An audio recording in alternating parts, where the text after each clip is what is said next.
在乡村小道上，男子以80迈的速度超速行驶，在撞死人之后，他没有施救，而是选择逃逸，致使受害者错过最佳抢救时间，失血过多死亡。然而让他想不到的是，被撞死的人竟然是他的亲生父亲。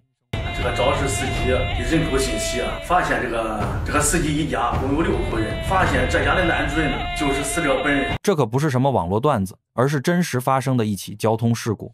那么这是怎么一回事？他是故意的还是无心之举？肇事逃逸的他又将面临什么处罚？时间2021年6月10日，地点河南邓州。当警方赶到现场时，被撞的摩托车驾驶员已经死亡，旁边是被撞成半截的摩托车以及飞到墙边的小轿车。很明显，白色小车就是肇事司机的。眼前这个挺着个大肚腩的50岁小哥哥是最先发现受害者的。受害者仰面躺在地上，周围流了不少血。小哥哥称，他出来倒垃圾时，小轿车里没有人。通过现场破碎的手机，交警迅速查清了受害者身份。受害者叫李中国，本地人。事发当天正好是他60岁生日，摩托车上的糕点是朋友送给他的生日礼物。车祸地点距离他家还不到10公里，死亡原因是颅脑损伤，失血过多而死。根据专家的说法，如果及时救治，李中国不会死。所以这个肇事逃逸的司机真的很可恶。那么事故究竟是怎么发生的？马路边一家超市的监控记录了这一切。你看这个摩托车灯光，是摩托车灯光，过来了，这是摩托车是吧？这个小轿车过来，你瞅碰撞的瞬间，你看这小轿车速度是很高的，知道吗？经过鉴定，小车的车速当时有80迈，这已经属于严重超速。不仅如此，小轿车当时还行驶在路的左侧，属于逆向行驶。小车司机发现撞了人以后，没有丝毫犹豫地选择了肇事逃逸。从画面上看，此时李国忠还有抬手的动作。如果此时有人把他送到医院，或许他就不用死。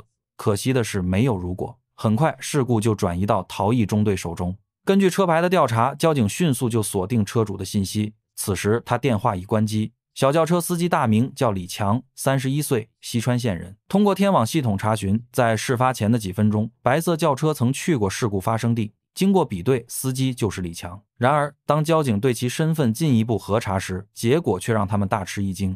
这个肇事司机的人口信息发现这个司机一家共有6口人。再往下看，发现这家的男主人呢就是死者本人。为了搞清楚，交警迅速来到李强家中。姐姐表示，李强出去淘金了不在家，妈妈犯了心脏病也不在家，也确认了死者李中国就是他父亲。村民介绍，李强非常孝顺，经常给父母买新衣服，为人也和善。李强是家中独子，上有父母，下有妻子和1双儿女，生活非常幸福。村民听说是李强撞死了他父亲，怎么也不愿意相信。李中国去世以后，妻子因受不了打击，心脏病犯了。当他在医院得知肇事司机的身份之后，刚醒来没多久又晕了过去。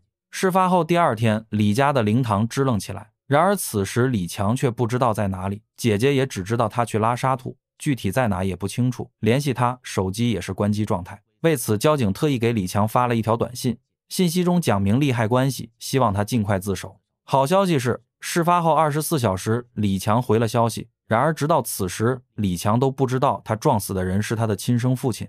李强回家之后，交警并没有第一时间去找他，而是等他办理完父亲的后事再来局里认罪。你撞了自己父亲，然后心里非常的内疚跟惭愧，对，然后当时情绪很激动。李强在县城上班，是一个有8年驾龄的渣土车司机，每天拉4车，在乡镇来回穿梭，每天要开500公里。事发当晚，他接到一单新活，他刚要出发，厂里有特殊情况取消订单，于是他就开车准备回家，而此时他已经2天2夜没睡觉了。深夜农村的马路上人烟稀少，困倦的他慢慢松懈下来，车子的速度也越来越快。可能那会都睡着了吧，应该是，完全都不记得了那会儿。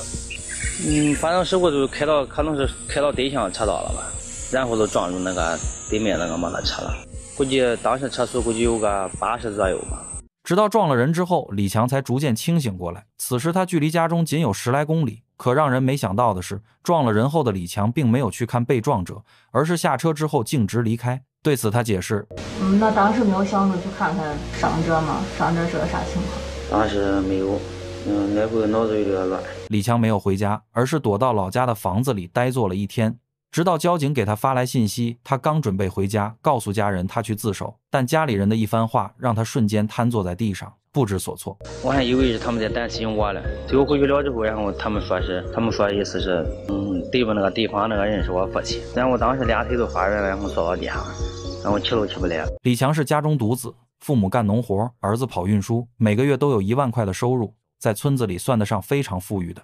可他怎么都想不到，养育了他30年的父亲竟死在自己车下。如果当时下车去看一眼，父亲或许不用死。这一刻他后悔万分，然而世上没有后悔药。最终，事故调查组认定，李强在发生事故之后未立即停车保护现场，没有立即抢救人员，反而逃逸，是造成事故的主要原因，应负事故全部责任。事故发生后，李强的母亲来到交警队出具了谅解书。对于老人来说，这份谅解书特别不容易，死者是她丈夫，肇事者却是她儿子，何其可悲。我叫我现在这个心情，一边是亲生的儿子，一边是自己的老婆。你恨不恨？恨。你怨不怨？怨。你能不能原谅？原谅，我不知道能不能原谅，他是我的儿子。2021年11月，邓州市人民法院宣判，被告人李强犯交通肇事罪，判处有期徒刑3年，缓刑3年执行，吊销他的驾驶证并终身禁驾。同时，因为他撞人之后没有及时抢救伤员，而是选择逃逸，保险公司不会赔偿他车辆的任何损失。李强是幸运的是他撞的是他父亲，否则他岂止3年。同时他又是不幸的，父亲死在儿子手中，这辈子估计都走不出阴影吧。真的太恐怖了！白色轿车只想拐个弯，就被一辆几十吨重的水泥车瞬间砸扁，里面的乘客直接变成了肉馅儿。更令人愤怒的是，水泥车司机不仅开车玩手机，还故意打方向盘，导致车子发生侧翻。然而最后的判决结果出乎所有人的意料。时间来到2017年10月29日，江西省吉安市的某路段发生了一起骇人听闻的交通事故。当交警赶到现场时，一辆巨大的水泥车翻倒在路上，从它的椭圆形罐体里还不断流出水泥砂浆。更令人震惊的是，在水泥车的底下居然还压着一辆白色的小轿车。此时小轿车的前部分已经完全看不见，只剩下后备箱的部位紧紧卡在水泥车的罐体与驾驶室之间，很难想象轿车里的乘客已经变成了什么样子。这个男子就是水泥车的司机。由于水泥车只是发生了侧翻，救援人员很快就将他从驾驶室救了出来。不过大家却对压在水泥车底下的轿车束手无策，因为人力根本无法抬动重达40吨的物体，并且在如此猛烈的挤压下，在场的人员都觉得下面的人已经没有生存的希望了。就在此时，轿车后备箱突然响起一阵微弱的敲击声。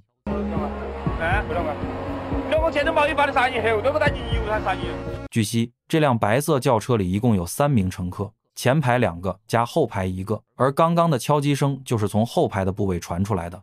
于是救援人员连忙一边联系吊车，一边靠近车体向伤员了解车内的情况。车内的男子表示，前面的2个人在被水泥车砸到后就没了动静，他是因为坐在后排才逃过了一劫，不过碰撞的冲击力也伤及到了他的5脏6腑。10分钟后，吊车赶到了现场，救援人员立即利用钢缆将水泥车的车身固定住，随着吊臂向上缓缓升起，被压扁的小轿车终于露出了全貌。这个场景也是令大家倒吸了一口凉气。只见它的前半部分有些地方已经被压缩到不足1厘米，铁盒子变成了铁片。随后，消防员优先对后排部位进行破拆，反复清理后，终于将后排男子成功救出。紧接着，又沿着后排的缺口继续对前排的乘客进行救援。然而此时他们已经血肉模糊，有些组织都粘在了铁片上。被消防员救出后，医生例行对他们进行抢救，可惜最终还是没能挽回前排2人的性命。听到这个消息后，现场有一位妇女突然情绪失控，嚎啕大哭了起来。原来她正是白车副驾驶乘客肖某的母亲。据了解，肖某当天本来已经下班回家，正准备吃饭，突然又接到同事的电话，要去仓库帮客人拿货。于是他跟母亲说很快就回来吃饭。然而肖某的母亲左等右等都等不到儿子回家，他便打算出门看看。没想到就在离家不远地方发现了儿子出车祸的现场。那这起事故到底是怎么发生的呢？通过道路监控可以看到，当时肖某乘坐的白车正准备左转弯，突然一辆水泥车快速行驶到路口，并且没有丝毫减速的意思。可是交通信号灯显示此时直行是红灯，而白车也发现了闯红灯的水泥车，于是他无奈地停止了左转弯的行为，打算等待对方通过后再继续行驶。不曾想，水泥车接下来的行为令所有人大吃一惊。本来白车已经停下来让他先通行，然而他却突然猛打方向盘，这直接导致水泥车发生了侧翻，将停在路中间的白车瞬间砸扁，两车撞击后还滑行了一段距离才停了下来。眼前这个男子就是水泥车的驾驶员刘某。